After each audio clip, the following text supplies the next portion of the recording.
Making an income certificate for a visa extension in Thailand and the problems you might encounter can be viewed on YouTube. Click on the three dots at the top and select Insert Audio to change the audio to another language.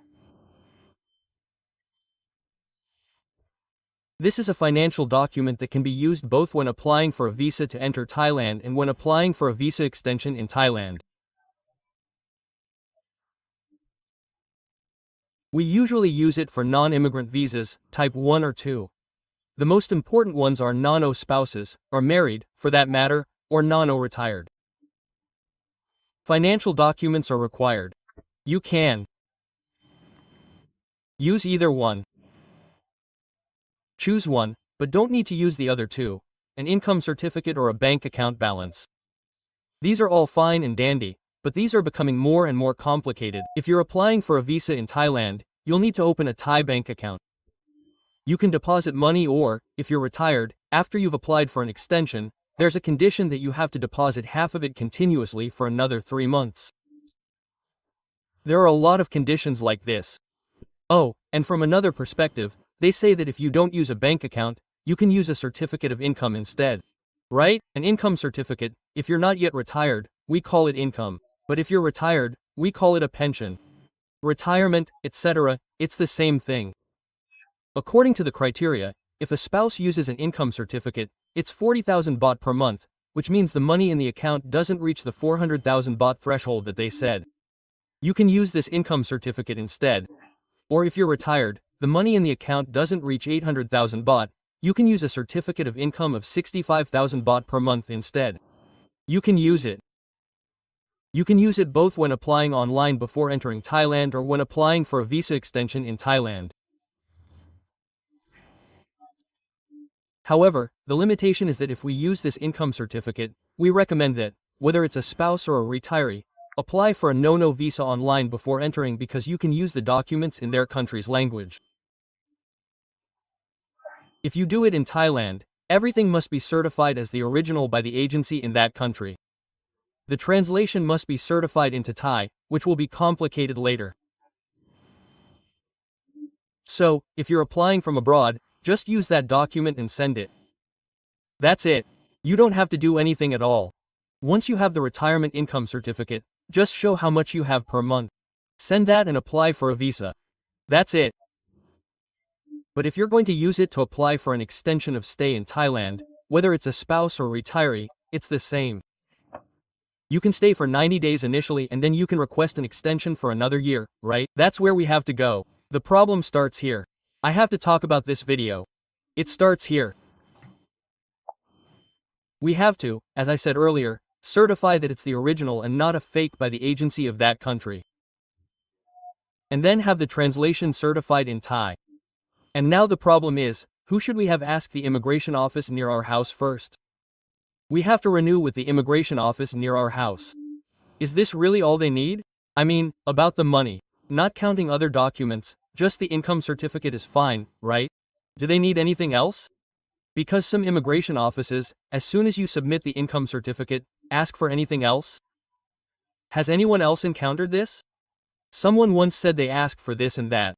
But, now, if it's okay, just use the income certificate. The rest is up to you. If it's good, certify the original before coming. You don't have to do it in Thailand. If you do it in Thailand, do it with their embassy in Thailand. Find a way to certify the original before coming. The country's agency is called legalization. Mostly, they certify it with the Ministry of Foreign Affairs or the Ministry of Foreign Affairs or whatever. It depends on the country. Because when you come to do it in Thailand with the embassy of that country in Thailand, some countries don't accept it anymore. I saw the news and came to say that they don't accept income certificates. Oh, I'm so annoyed now. You just use money. They have some spare money, right? One way or another, right? If you can't use it to certify your income, you can use money instead. Well, suppose the case is still okay. Of course, another obstacle is, most appointments require a reservation. If the queue is already far away and you miss out, 90 days is probably enough, but you can't be complacent. The thing is it still open for applications in that country? And no matter how long you make an appointment, you have to be sure before coming. Otherwise, you'll end up spending money anyway. But you have to pay too. There's another condition. You have to deposit 2 months in advance, both for retirees and spouses, 400,000 or 800,000, depending on the situation. Let's look at the principles for requesting an income certificate or retirement certificate. The essentials are simple: a passport, proof of income or retirement payment from the embassy. Understand that the embassy doesn't actually certify it. They don't have the authority to do it. The person who issues the retirement payment is the country's agency. Right? But the embassy certifies it. They call it certification. Sometimes they call it license certification or something like truth or something like that. It's not like they're checking to make sure it's true or anything. It's just like having you sign and certify yourself that this is true. The ambassador is just a witness or something like that. Sometimes the magic of this starts to diminish. It's like a certificate of income or pension from a government agency in the country of origin. Sometimes they use a bank statement from the country of origin for the past 3 to 6 months. There's a fee and a form to fill out. It's about 1,000 to 2,000 baht, depending on the place. Usually, you have to check first to see if they're still accepting it. And if they are, do you have to make an appointment? You have to make an appointment. You have to go and make an appointment. How far in line is it? Sometimes it's a month. And then when you're in line for 2, you just submit it. Sometimes you can just wait to receive it. Once you've received the document, it's okay. But I don't know if it expires or not. If it doesn't, it's fine. It can be used for generations. If it does, you should do this every year before applying for an extension of stay. This is for people who are staying long-term. Okay, so this is the conclusion. If you use a certificate of income instead of a deposit, you can. But the problem is that when applying abroad, you can submit it right away. You don't have to do anything. Just take that document and apply for a visa online. But when you come to extend your visa in Thailand, that's where it gets a bit complicated. You have to certify the original. It would be better to certify it from the beginning. If you can do it in Thailand, go to the embassy of your country. I'll check first if they accept it or not. If they don't, oh well. If they do, if they're still accepting, how long does it take to book? Once it's done, you'll get the original certified and then translate it into Thai. If you don't know where to get it translated, you can contact GoNoGuide. You can get it translated into Thai. Once it's done, it's not finished. You have to get the translation certified at the Consular Affairs Department. Get the Thai translation certified as correct, and then submit it to immigration. The rest is, can you call it news? The announcements I've seen are from both embassies that no longer accept income certificates for many years, and embassies that still accept them. Let's start with the first group first. The group that doesn't accept them, England no longer accepts them. This is the summary version. It's been 6 years since 2019. The British Embassy stopped issuing income certificates. Since January 1, 2019, the reason for the cancellation is that the embassy has been unable to comply with the Thai government's requirements for verifying the income of British citizens. This means that the Thai government actually asked the embassy to verify it first. Why does it need to be certified? It means that the income is actually verified. The embassy said it couldn't verify it, so it cancelled it. The income certificate was previously used as a supporting document for applying for a retirement or spouse visa. They know this. This is England. It's no longer certified. You can't request a certificate of income from England. The second issue is that the US, which I think I've seen before, also cancelled it on the same day, January 1, 2019. The US Embassy in Thailand cancelled the income certificate. The important thing is that the Thai government requires applicants for non-US visas to have a minimum income. But the US has no mechanism to verify a citizen's personal income, and cannot legally claim to do so. So, let's say someone does business like this, how can they be verified?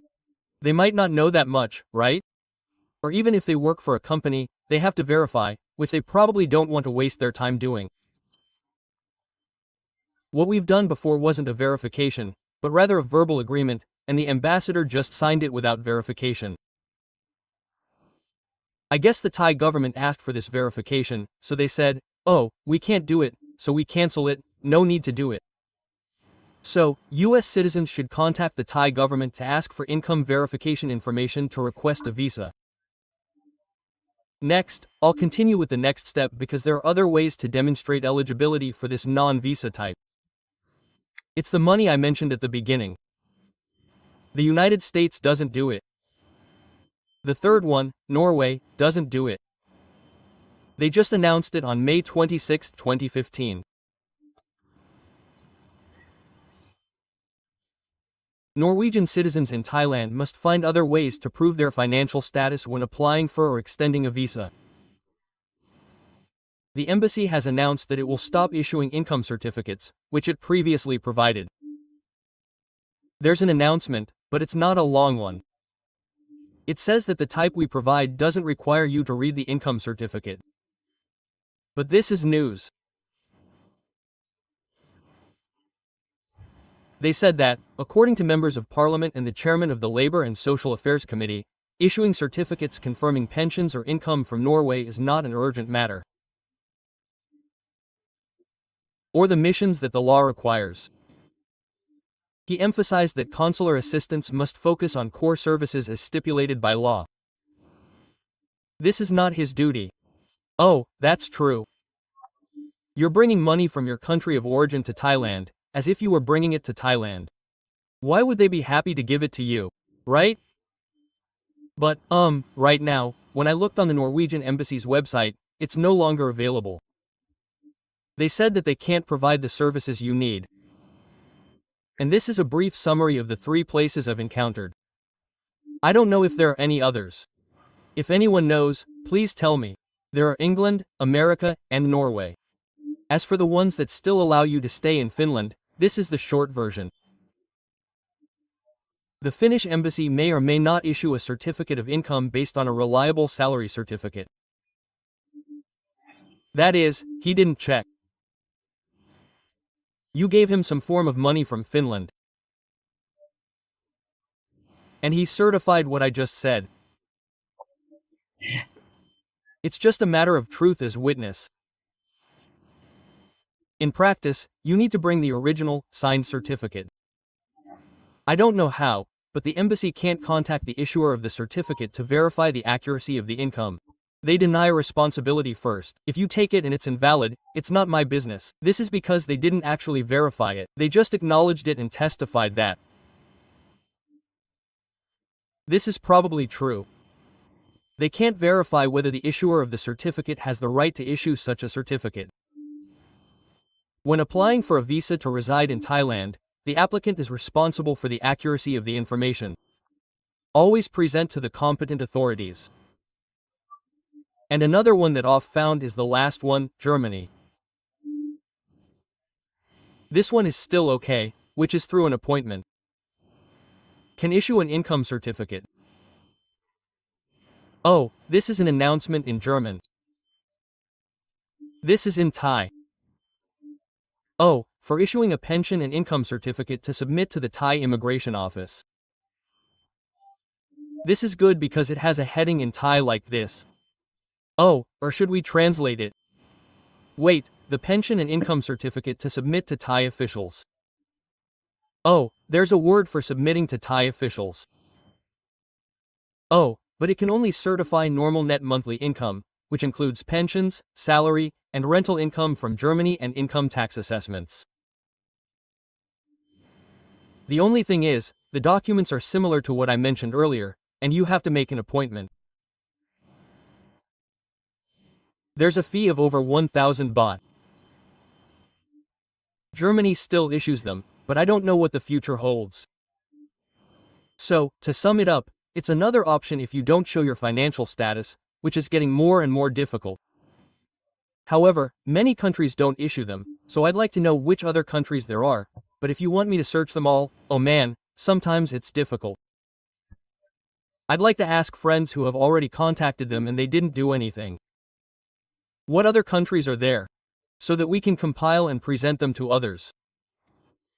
And if you're following God or need information on entering Thailand, check out goid.com on the screen or the link below today's video. Thank you for listening.